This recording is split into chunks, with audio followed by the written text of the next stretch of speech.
Ladies and gentlemen, good afternoon and welcome to the University of Adelaide graduation ceremony. This afternoon's ceremony is for graduates from the Faculty of Arts. The ceremony will commence very shortly. There is a contract photographer for photography services during the ceremony.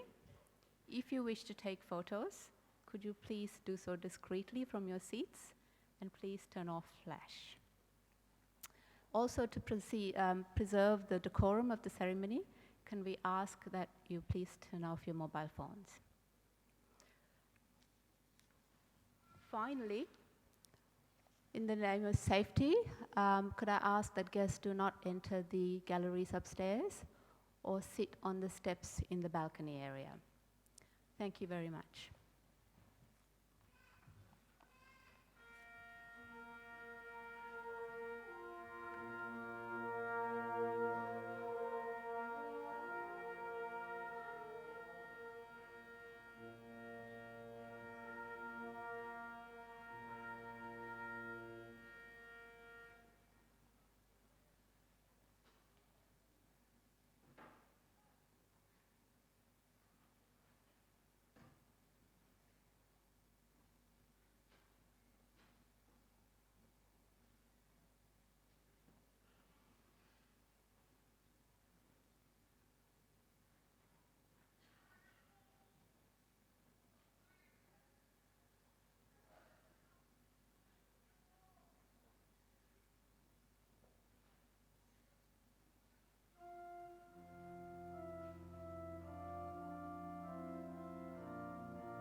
Ladies and gentlemen, the academic procession is about to enter the hall.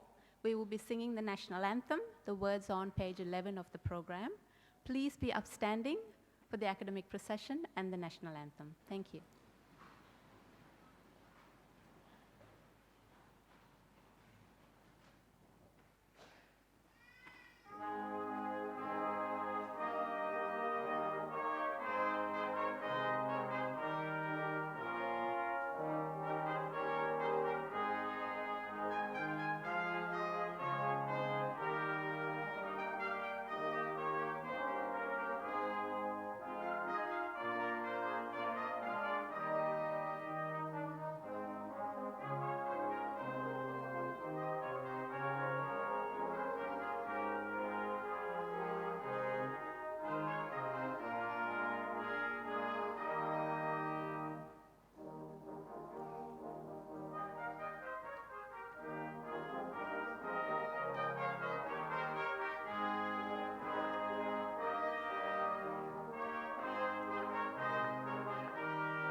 Australians, oh, let us rejoice, for we are young and free. We've golden soil and wealth for toil. Our home is girt by sea. Our land abounds in nature's gifts of beauty, rich and rare. In history's page let every stage advance Australia fair. With joyful strains then let us sing, advance Australia fair.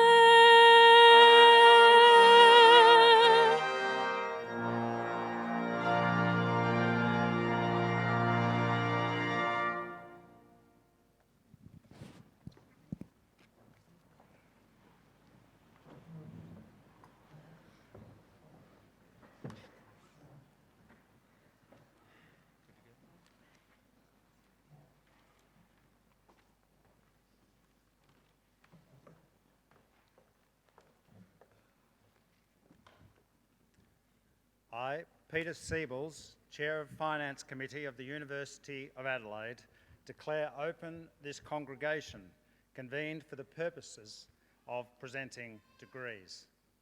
Distinguished guests, parents, relatives, friends, and especially graduates, welcome to the University of Adelaide's graduation ceremony.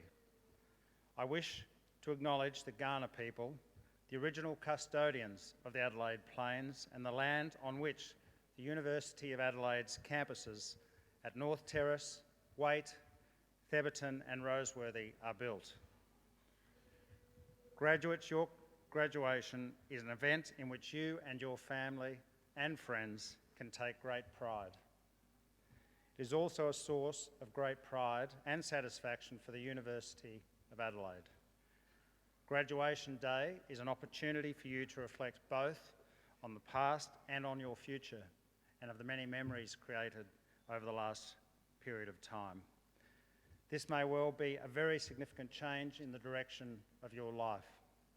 Whatever direction your life may take, the skills that you have acquired and developed here will stand you in good stead, not only in your working and professional life, but in life generally. It now gives me great pleasure to introduce you to today's graduation orator, the Honourable Reverend Dr. Lynn Arnold. The Honourable Reverend Dr. Arnold graduated from the University of Adelaide with a Bachelor of Arts degree. He entered State Parliament as member for Salisbury in 1979 and became a minister in the John Bannon Labor government. He served as Minister of Education, Tertiary Education, Agriculture and State Development. Dr. Arnold held the seat of Salisbury until it was abolished, then represented Ramsay. During this time, he also completed his Bachelor of Education degree at the University of Adelaide. From December 1993, he was the member for Taylor. Dr. Arnold became Labor leader and Premier of South Australia in September 1992 until upon the resignation of John Bannon, then served as Leader of the Opposition until November 1994. In 1997, Dr. Arnold was appointed as Chief Executive of World Vision Australia, where he worked until 2003, when he received a PhD from the University of Adelaide. He was appointed as Chief Executive of Anglicare SA. In this role, he was ordained in 2014 and is currently serving as Assistant Priest at St Peter's Cathedral, Adelaide. We are privileged to hear from him today. Please welcome the Honourable Reverend Dr. Lynn Arnold.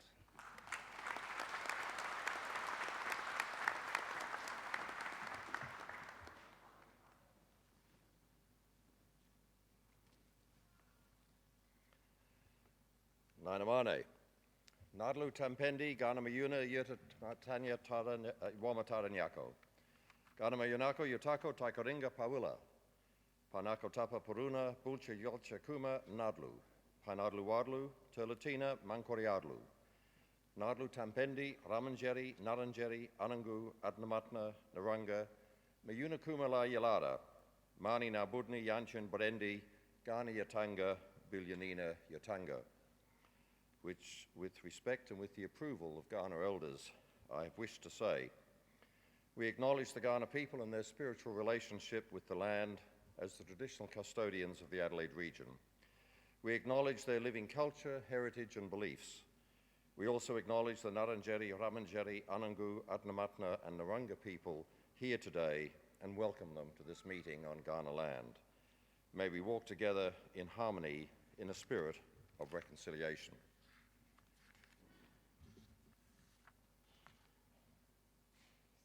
It is a great pleasure for me to be here today. Vice-Chancellor, Chair of the Finance Committee, members of the University Council, especially the graduands here this afternoon, and to their families and friends. To all of you who are graduating here this afternoon, I congratulate you on all your hard work over the years bringing you to this point. If you're planning to use your soon-to-be awarded parchment to achieve things in life for yourself, I wish you well enough. If you're hoping for lives of recognition, good luck, and I will look forward to seeing your names in lights. But if you're hoping for lives of significance, I'm going to reserve my judgment on what you may be wishing. Augustus Short, arguably the key person behind the establishment of this august institution, which I'm very happy to call my alma mater, wrote this about his anticipation of why students would come to the university to, quote, improve all the powers of their minds. He wrote, "Not then the better to amass wealth, nor to attain civil honors, nor to leave a name for posterity. If knowledge and ability enable the wise and good to alleviate social evils and draw out the better instincts of human nature, then the greater our proficiency and the higher our advance in knowledge, the more it will rebound to the giver of all good." I mentioned that the Adelaide University is my alma mater, and so it is for my 2 bachelor degrees, Arts and Education, and for my PhD. I've also graduated in theological studies from another institution. My apologies. I'd undertaken these studies in recent years to advance my knowledge and, arguably, so that my work would rebound to the giver of all good. So I was very disconcerted to read the following extract from what was the first time travel novel ever written in 1795 by Louis Sébastien Mercier, Memoirs of the Year 2500, that recounts his story of being transported from the late 18th century to a time over 700 years later. This is what he had to say about what he speculated will have happened to theological studies in the years to come, in the centuries to come. And I quote, "All volumes of theology, as well as those of jurisprudence, are confined by large bars of iron in the subterraneous apartments of the library. And if we should have a war with any neighboring nation, instead of attacking them with our cannon, we shall send these pestiferous works amongst them. We preserve these volcanoes of inflammable matter merely for the destruction of our enemies, which they will certainly effect by means of their subtle poisons that seize at once the head and the heart."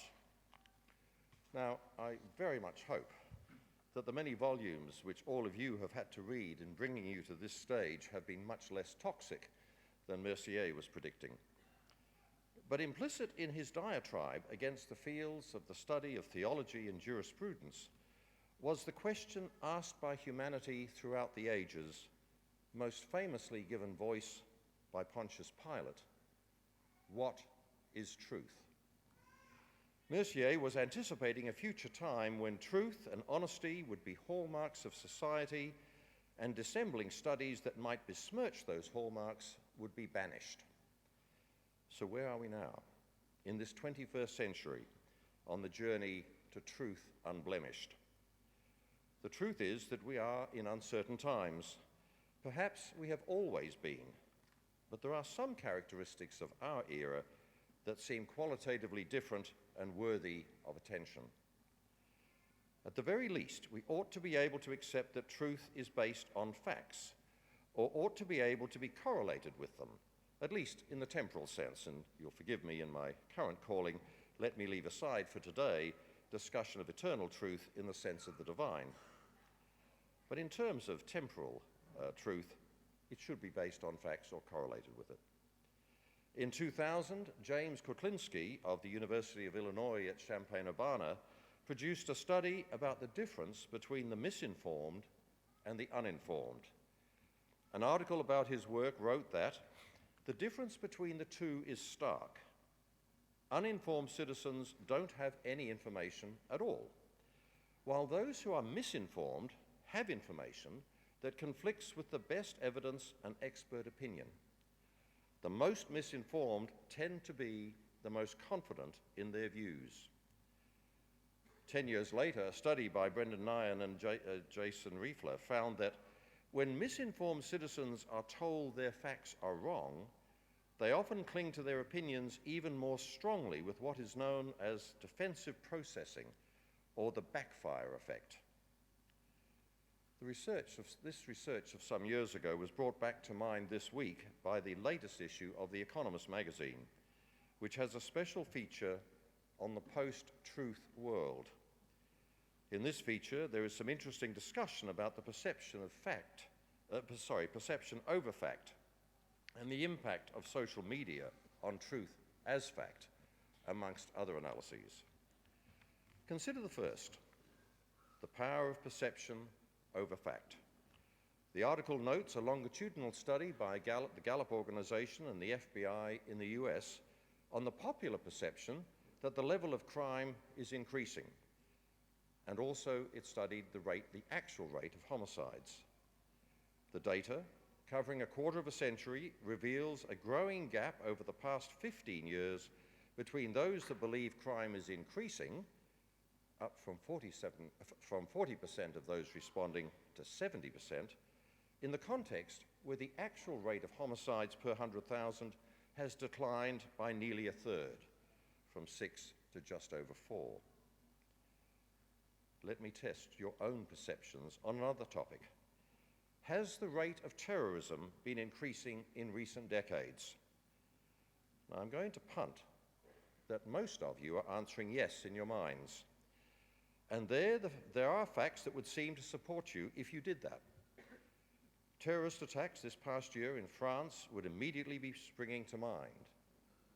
So what are the facts? Just with respect to Western Europe, the Global Terrorism Database reports that from 2006 to 2015, nearly 300 people were killed in terrorist attacks, a truly terrible figure. But the decade before that, 1996 to 2005, there were nearly 500 deaths in Western Europe. And going back further to 1986-95, there were nearly 1,800 deaths from terrorism, while in the period 1976 to 1985, there were nearly 1,900. In other words, the number of people killed in the past decade by terrorism in Western Europe is 1/6 of what it was in the 1970s and 80s. Treating with the impact of social media on truth as fact, the article in The Economist talks about netizens, not citizens, when considering the impact of social media. The unnamed writer of the article wrote, "The mechanisms of these new media are only now beginning to be understood. One crucial process is homophilous sorting, like-minded people forming clusters, and that these people are far more likely to find each other or converge around a source of information online than offline, and that social media enables members of such groups to strengthen each other's beliefs by shutting out contradictory, even if correct, information, and to take collective action as a result."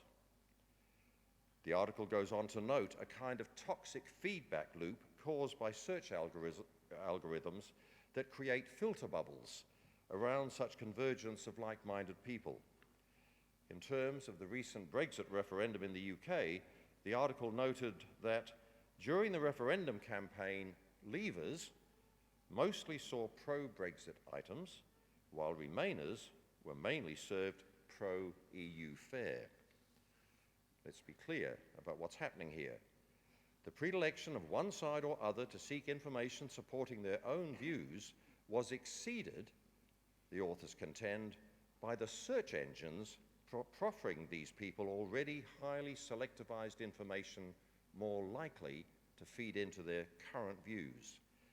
In other words, they were not getting alternative viewpoints that might have caused them to reflect on their positions.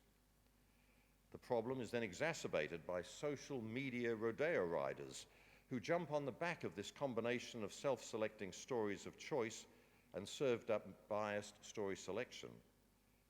The Economist notes, online publications such as the National Report, Puzzlers, and World News Daily Report have found a profitable niche pumping out hoaxes, often based on long circulating rumors or prejudices, in the hope that they will go viral and earn clicks. The article notes as examples newly discovered eyewitness accounts of Jesus' miracles, a well-known iced tea brand testing positive for urine, a transgender woman caught taking pictures of an underage girl in the bathroom. And the article concludes, anything goes in this parallel news world. Many share content without even thinking twice, let alone checking to determine if it is true. So where does this leave us? Wilhelm von Humboldt, who has been regarded as the father of the modern concept of university, noted that objective truth always arises from the entire energy of subjective individuality. Ever the optimist, what Humboldt was saying was that notwithstanding our individual capacities for subjectivity, and that such subjectivity could negatively reinforce, he still believed that the process of academic rigor, of intellectual inquiry, of debate, and the contest of ideas would still see objective truth arising from the collective of subjective individuals. So where will you, as soon-to-be graduates of this university, sit? Will you be part of homophilous sorting that may lock you into self-reinforcing networks at risk of promoting misinformation in rejection of information? Or will you be part of some greater enterprise for the greater good? If you leave today simply concerned to achieve for yourself the best that your degree will enable, or even if you leave seeking recognition for yourself, you will not be immune to the dangers of which I have spoken. But if you propose to take forward the spirit of learning and inquiry that has brought you to this ceremony today, into the way in which you propose to encounter not only your own particular discipline in application to society's needs, but also to use that same spirit for a greater good beyond your own immediate field of study, if this is going to be the significance you seek, then I do most sincerely congratulate you and wish you very well in all your future endeavors.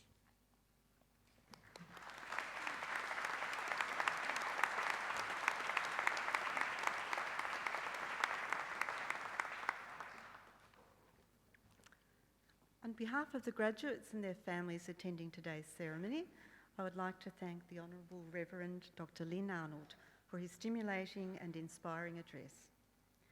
We are honoured that you have taken the time to join us on this special day to share with us your thoughts and experiences. Your words of encouragement and advice are greatly appreciated. They remind us that education places upon each of us an enduring responsibility to make the best possible use of our talents and to contribute to the betterment of society in whatever way we can. Please join me in once again thanking the Honourable Reverend Dr. Lynn Arnold.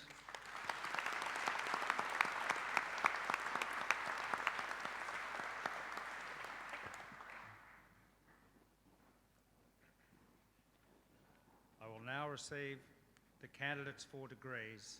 I call on the Vice-Chancellor.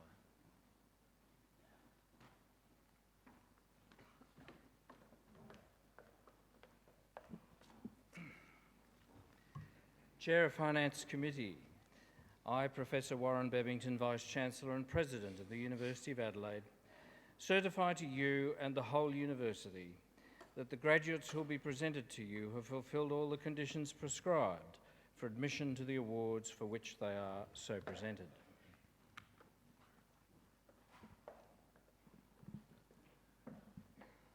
I, Peter Siebels, Chair of Finance Committee of the University of Adelaide, by virtue of the powers committed to me by the University, confirm that each graduate is admitted to the rank and privileges of a holder of the award in the University of Adelaide for which they are so presented.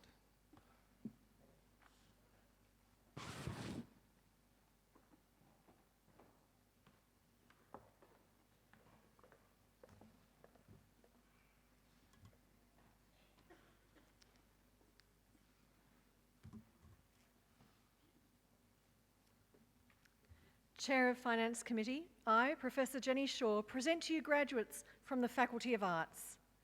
To the Diploma in Languages, Natasha Marie Stent.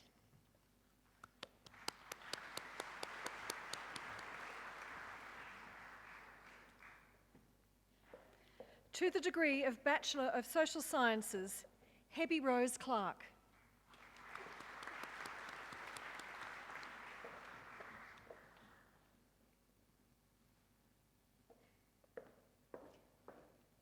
Genevieve Douglas.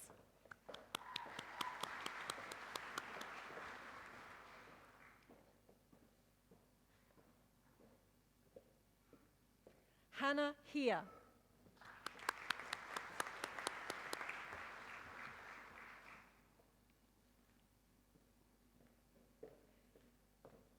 Shanaka Marie Horton.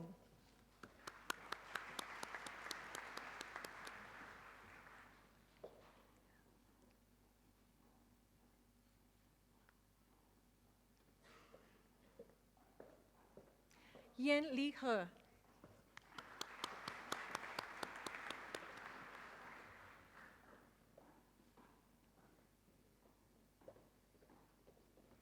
Kelsey Katrina Raj, and Kelsey also receives the Bachelor of Health Sciences.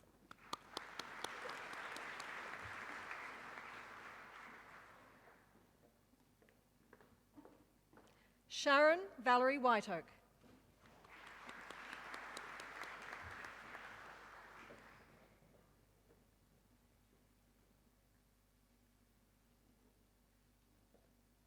And Jodie Ann Wright, and Jodie also receives the Bachelor of Health Sciences.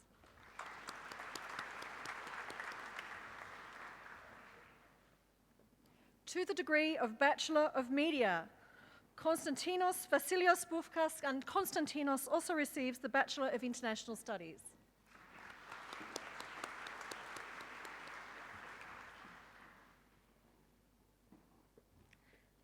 Celia Amy Clennett.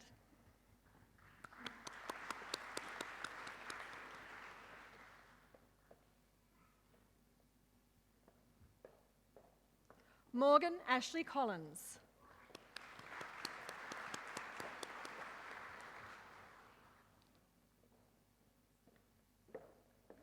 Georgia Faye Davidson, and Georgia also receives the Bachelor of Arts.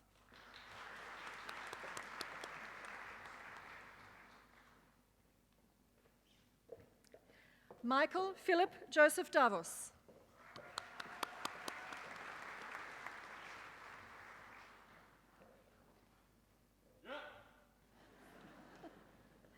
Davon Alexander de Jong.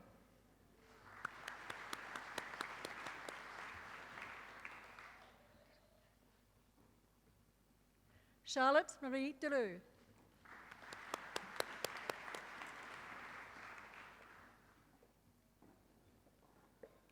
Alexandra Lauren Durwood.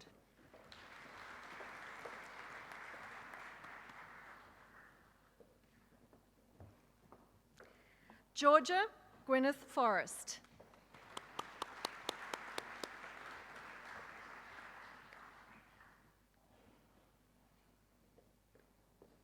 Gao Wei.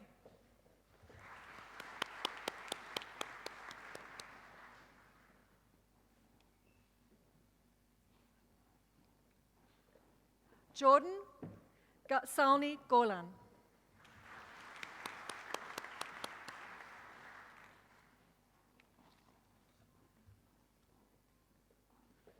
Nicholas Craig Grimm.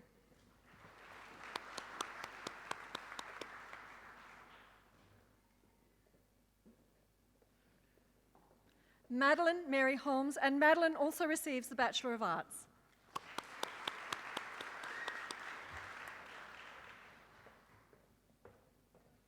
Alice Kate James Tronoloni.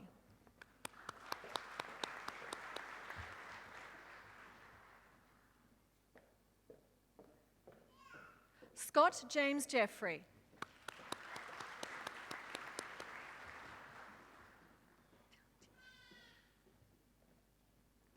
Chia Qingwei.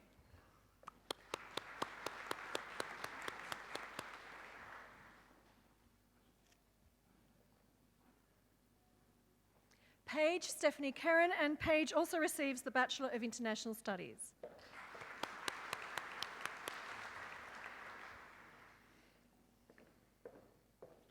Sophie Louisa Margaret Kitchen.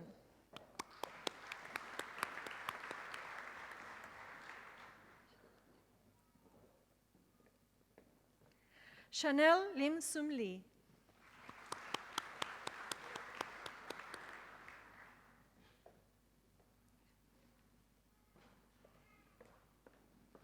Jeffrey Wee Kang Lim.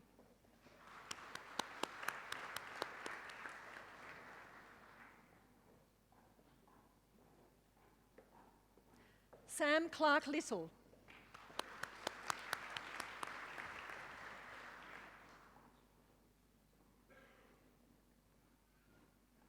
Laura Logan.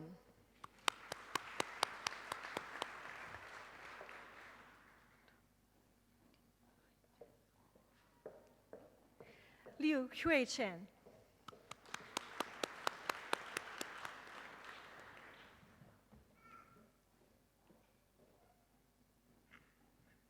Caitlin Page Madsen.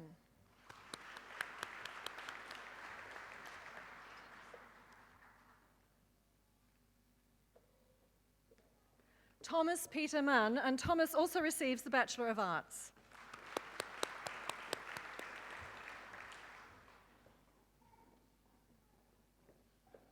Amy Rose Manning.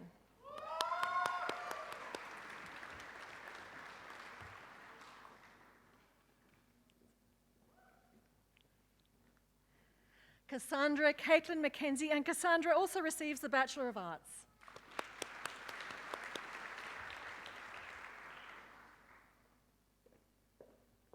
Helen Elizabeth McNeil.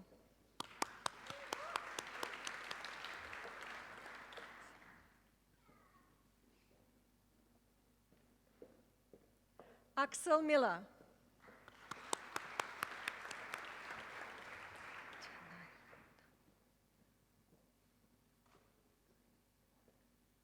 Danya Nau.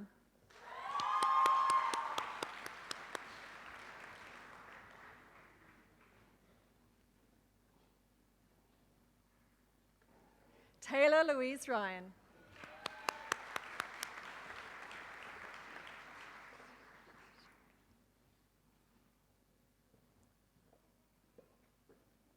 Serena Sivashankar.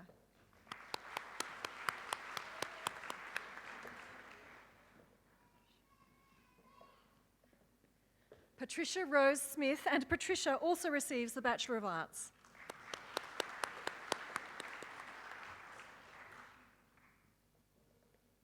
And Matthew William Thompson.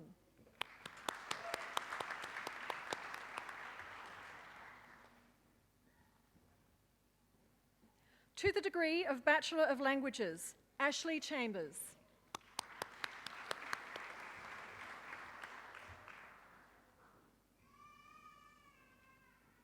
Kelsey May Dunstan.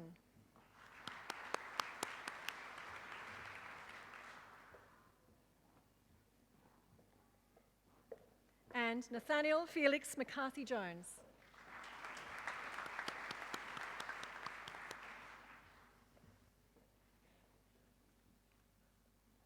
To To the degree of Bachelor of International Studies, Rosie Laura Bond, and Rosie also receives the Bachelor of Arts.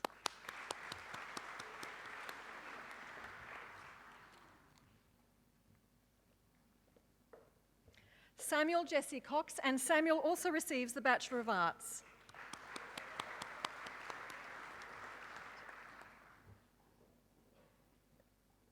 Natalia Gajic.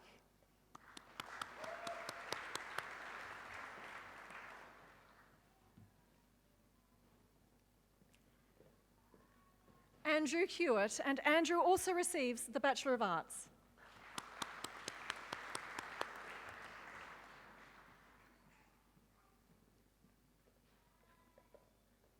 John Carlo Ibanez.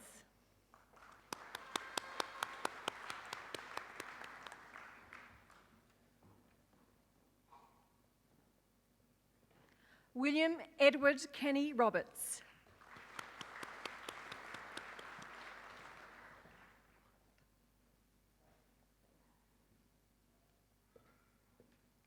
Quan Tahoe.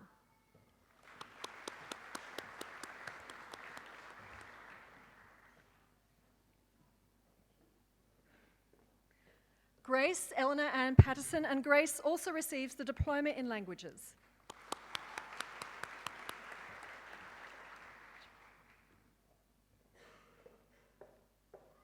Rahim Rajwani.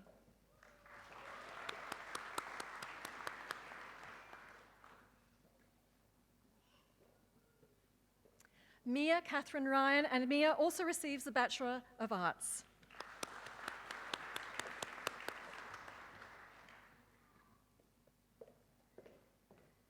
Jessica Amy Smith, and Jessica also receives the Bachelor of Arts.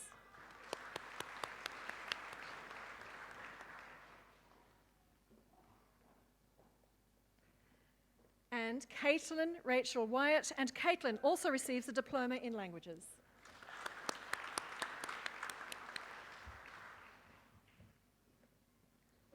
To the degree of Bachelor of Environmental Policy and Management, Elise Marie Anderson.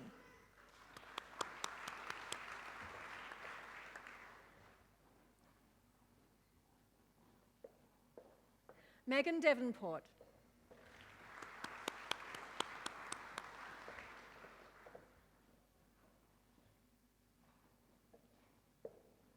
Andrew Luke Hogan.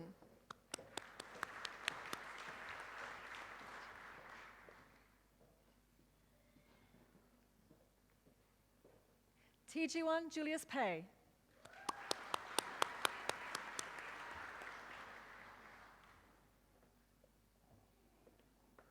Robert Sanchez.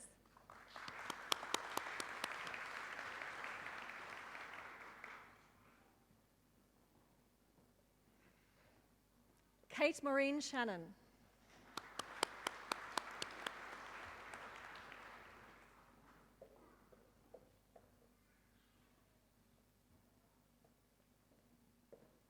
Ellen Jade Tainty.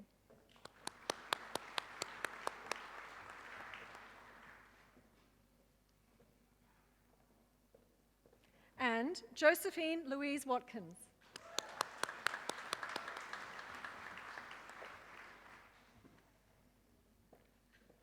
To the degree of Bachelor of International Development, Victoria Kate Annels.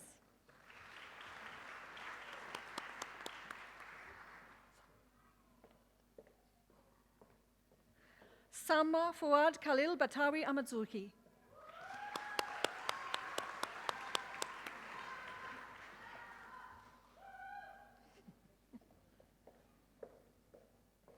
Stephanie Bettens.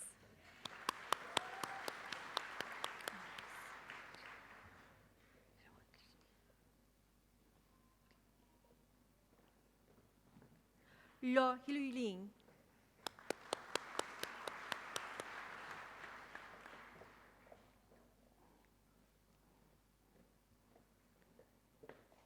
Lara Samantha Perkins.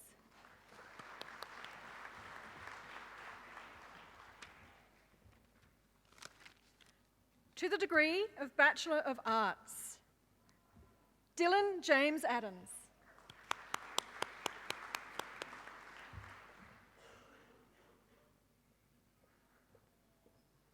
Kimberly Renee Baker.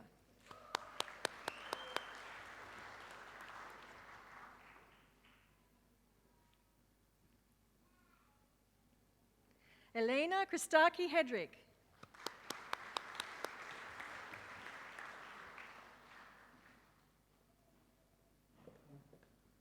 Hamish John Collins.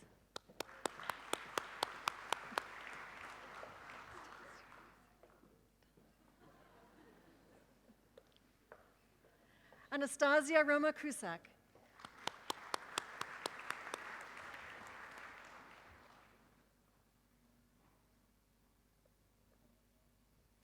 Grace Talia Dorr.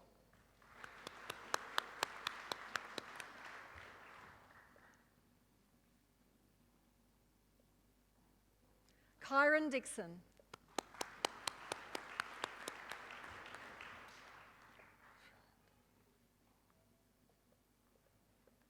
Daniel William Freeland.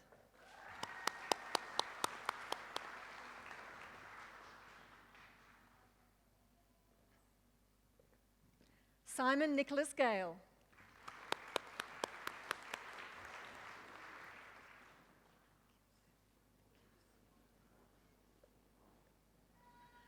Stamatina Halikias.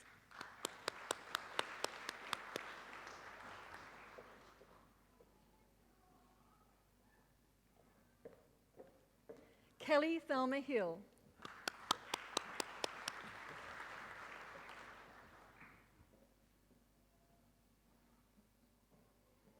Julie Anita Hogan.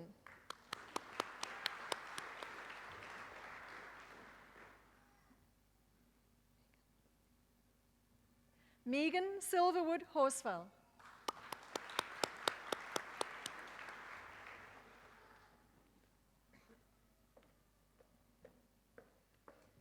Richard Robert Jones.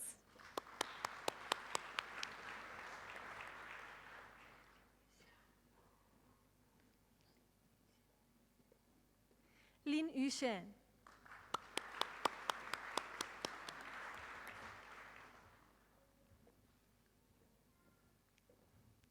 Saida Fatima Mulgamada Gottwaldein.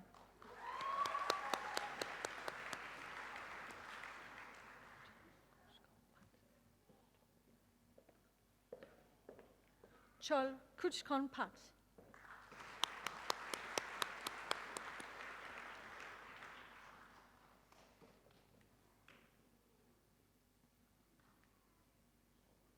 Jack Somerville Patterson.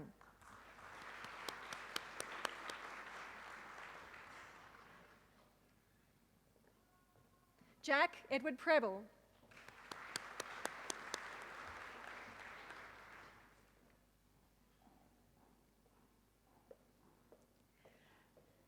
Ria Regina Salonga.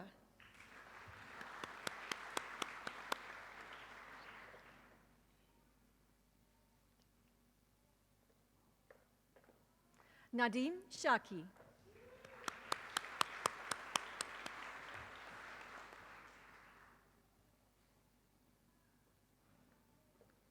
Amy Louise Sheridan.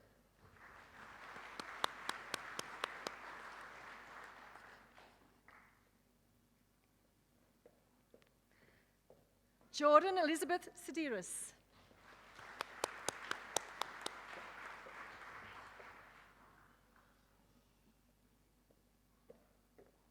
Emma Victoria Kate Stone.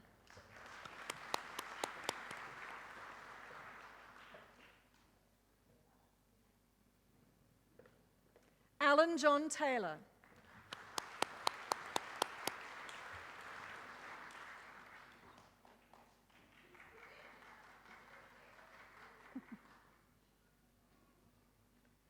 Taylor Duncan Sean, and Taylor also receives a diploma in languages.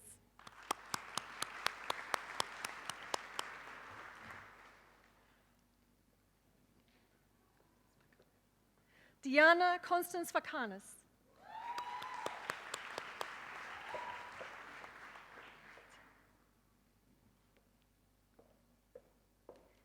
Nicole Voyatzi.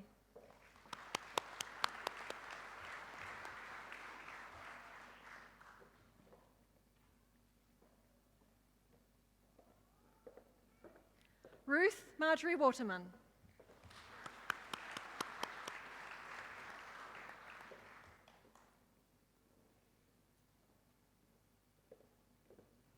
Yvonne Melissa Whitaker Rush.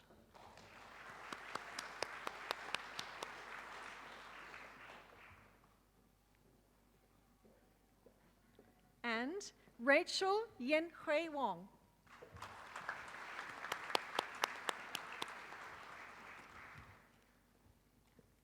To the degree of Bachelor of Arts Advanced, Maxwell Ivan Cooper.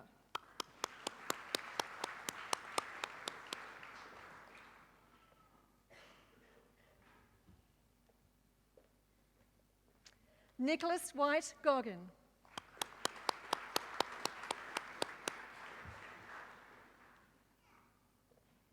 To the honours degree of Bachelor of Arts, Rachel Ann Hamper.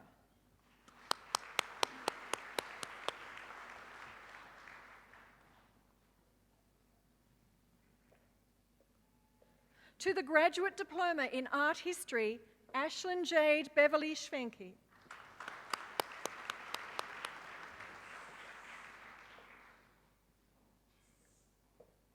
To the degree of Master of Environmental Policy and Management, Amy Kerr Allen.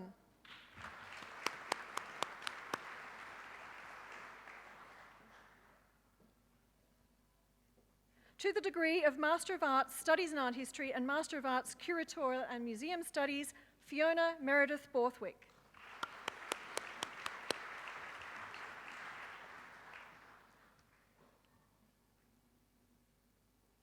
And Vanessa Cianfaglione.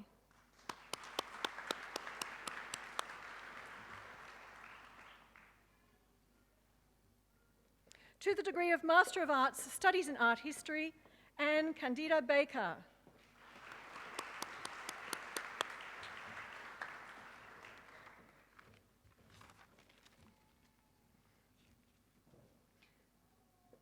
To the degree of Master of Philosophy for a thesis entitled Faunus and the Fauns in Latin Literature of the Republic and Early Empire, Tammy Di Giusto.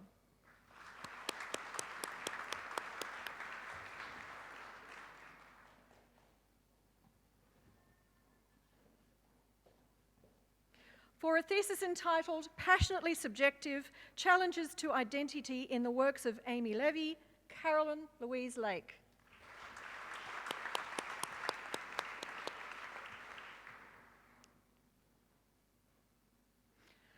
For a thesis entitled Bodies and Becomings, Human and Animal Encounters in Early Modern English Literature, Shannon Raha Lambert.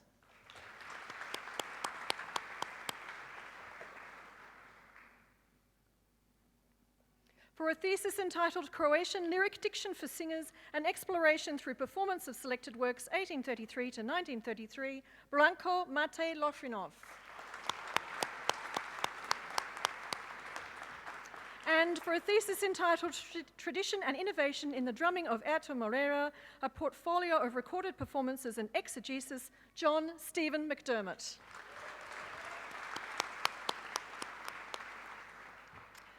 To the degree of Doctor of Philosophy for a thesis entitled Reforming the Reform of Teacher Education, a critically grounded theory of a social approach to change and continuity, Colette Raywin Alexander.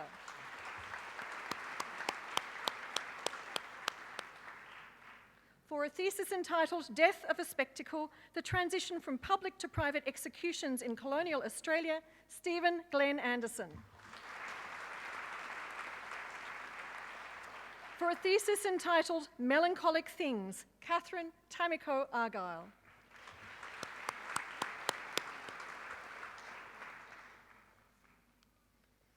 For a thesis entitled Staying on the Map, an analysis of the immediate outcomes of amalgamation of Palestinian local government in the West Bank, Majida Oeshle.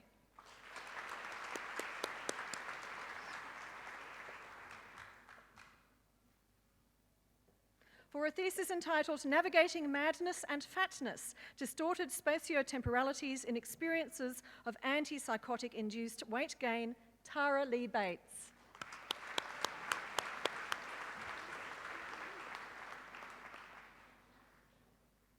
For a thesis entitled The Life and Work of George Isaacs, Anne Elizabeth Black.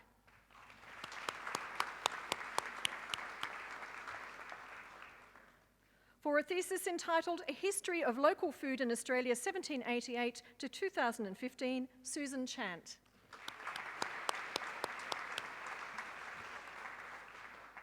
For a thesis entitled Those Women with Banners, A History of the Save Our Sons Movement 1965 to 1973, Carolyn Marie Collins.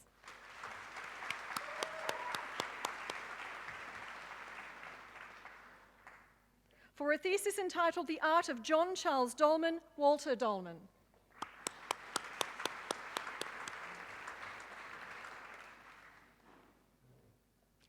For a thesis entitled Gentlemen Squatters, Self-Made Men and Soldiers, Masculinities in 19th Century Australia, Helen Patricia Hewitt.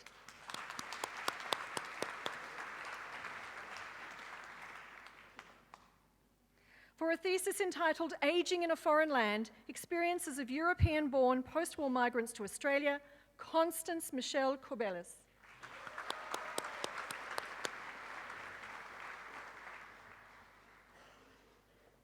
For a thesis entitled The Social Lives of Superfoods, Jessica Lawyer.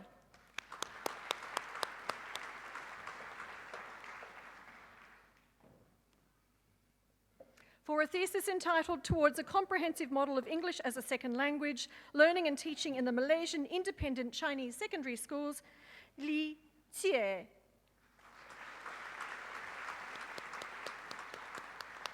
For a thesis entitled Post-Imperial Perspectives, British Art Since 1940 at the Art Gallery of South Australia, Margaret Osborne.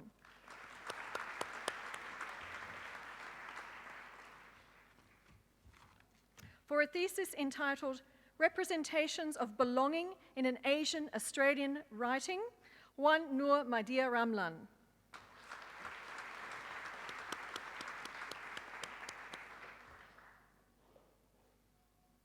For a thesis entitled The Australian National Curriculum, Perspectives of Teachers and School Administrators on Issues and Concerns Surrounding Implementation, John Robert Rose.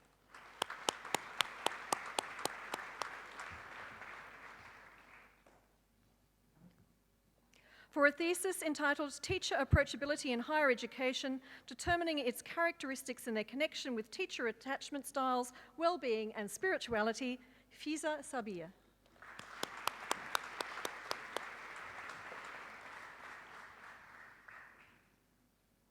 For a thesis entitled Quality Assurance in Ghanaian Polytechnics, Perspectives and Strategies of Rectors, Vice-Rectors and Quality Assurance Officers, Patrick Swansea.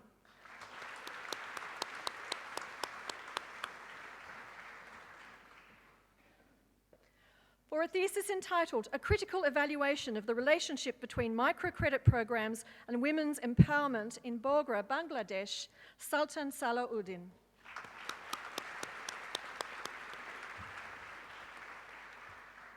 For a thesis entitled Migration from South Africa to Australia, Romy Gail Wasserman.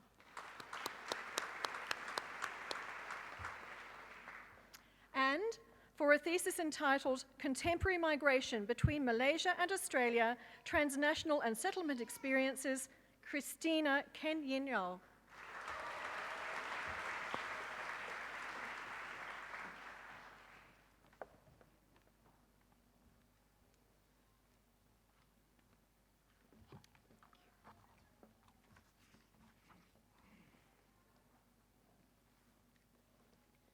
Chair of Finance Committee, I, Dr. Janet Keatley, present to you graduates from the School of Education. To the degree of Bachelor of Teaching, Dustin James Browers, and Justin also receives the Bachelor of Arts.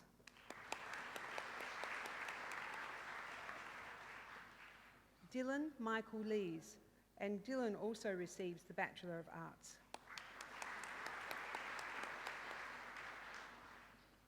Xiaowei Lin, and Xiaowei also receives the Bachelor of Economics.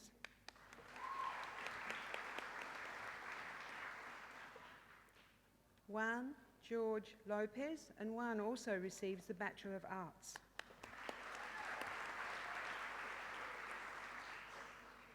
Carla Georgina McLaren, and Carla also receives the Bachelor of Arts.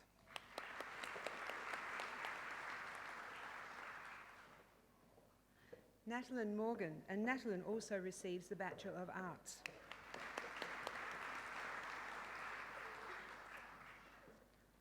Michael David Panella, and Michael also receives the Bachelor of Arts.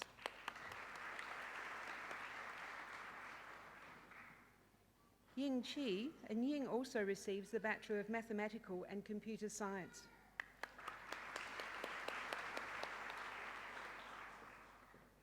Courtney J. Tussara, and Courtney also receives the Bachelor of Arts.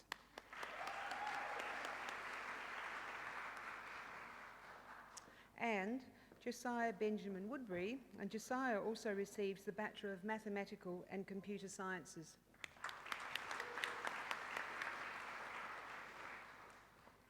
To the Graduate Diploma in Education, Mary Tully Bradshaw.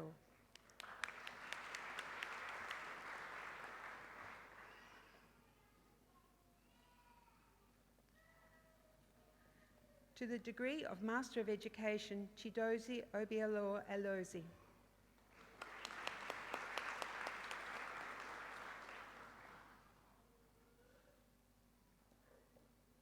Melissa Ann Bond.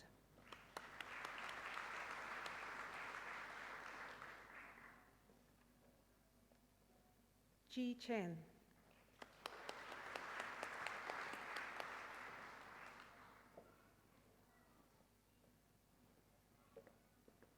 Han Kwai Wan.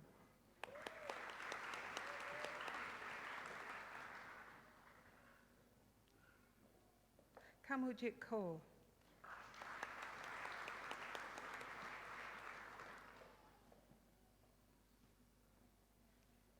Jia Kang.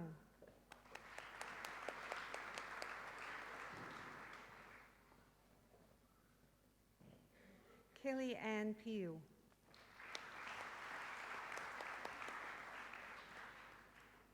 Ishraga Ausia Shashub.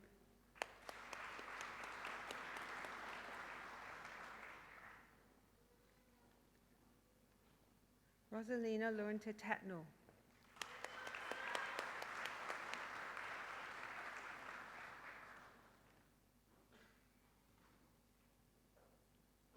Baolin Shi.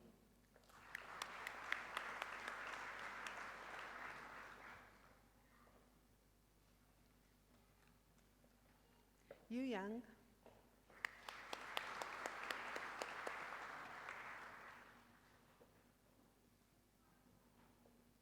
Yo Su Yong.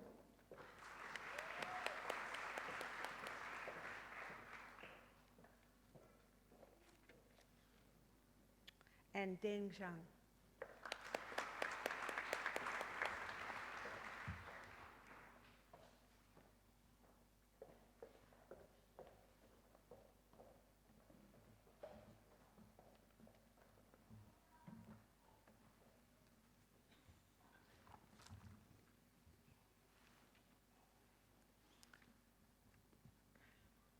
Chair of Finance Committee, I, Professor Graham Kerner, present to you graduates from the Elder Conservatorium of Music. To the degree of Bachelor of Music, Popular Music and Creative Technologies, Zachary Andrew Kelty.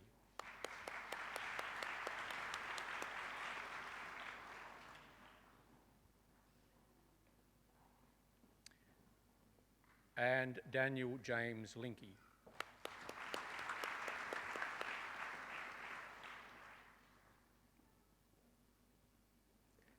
To the degree of Bachelor of Music, Jazz Performance, Aaron Deanshaw.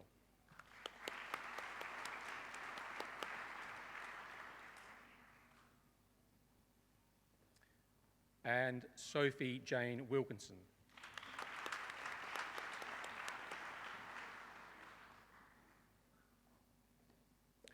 To the degree of Bachelor of Music Composition, Catherine Ann de Prince, and Catherine also receives the Bachelor of Arts.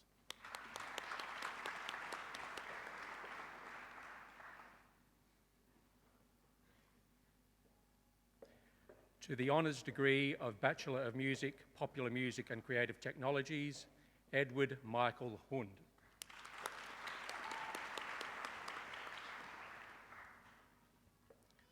To the honours degree of Bachelor of Music, Musicology, Ashley Breyer Geiger.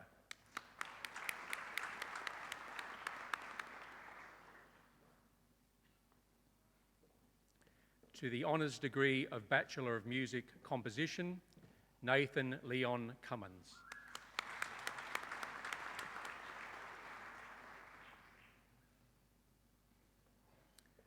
To the honours degree of Bachelor of Music, Classical Performance, Ian Lee.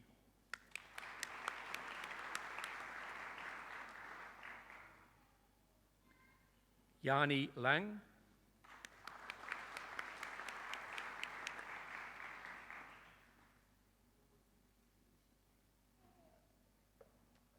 And David Michael Moran.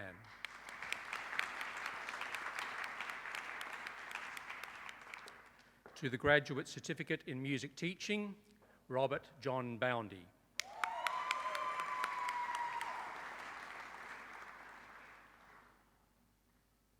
Sandra Faye Bowen.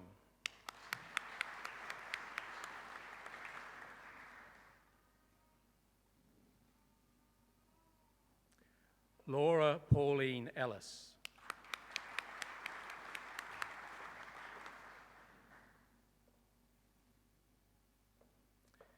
Paul Nathaniel Gibson.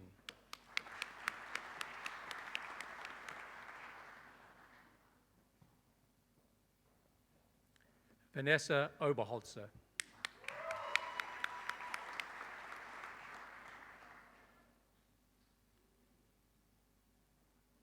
Elizabeth Cornish Pierce.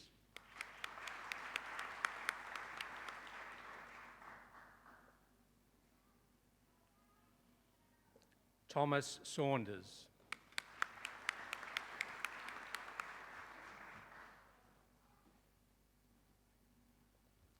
And Anne-Marie Todd.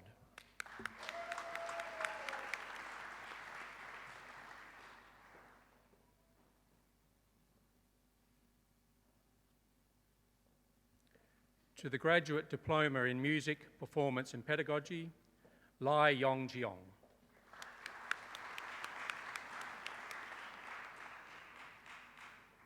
And Susu Yang.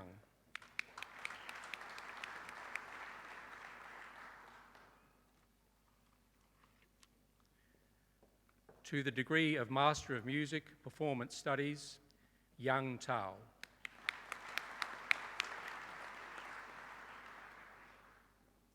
To the degree of Master of Music, Performance and Pedagogy, Enru Long.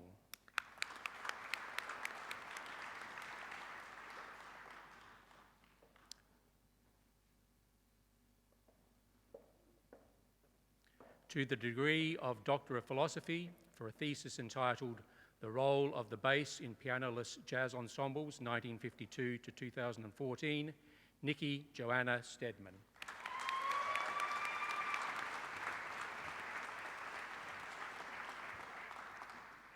Chair of Finance Committee, this now concludes the presentation of graduates.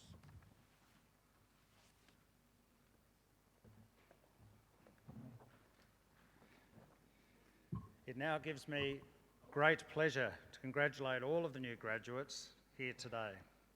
Be very proud of what you have worked to achieve and remember those who have supported you to reach this great end. I wish you every success as you enter this exciting stage of your life and career. As graduates of the University of Adelaide, you're also its alumni and ambassadors. Over the years since the university was established, its alumni have made an enormous contribution to the community, indeed the world, both here and all around the world, and today you will join a community of over 150,000 alumni in over 80 countries around the globe. I'd like to take this opportunity to thank the mace bearer and indeed all who have assisted in the organisation of running today's ceremony. A particular thanks to Dr. Lynn Arnold for a wonderful presentation which was very thought-provoking. I ask all of the graduates to remain seated and I invite everyone else today to stand once again. Join me in congratulating the graduates for their wonderful achievements.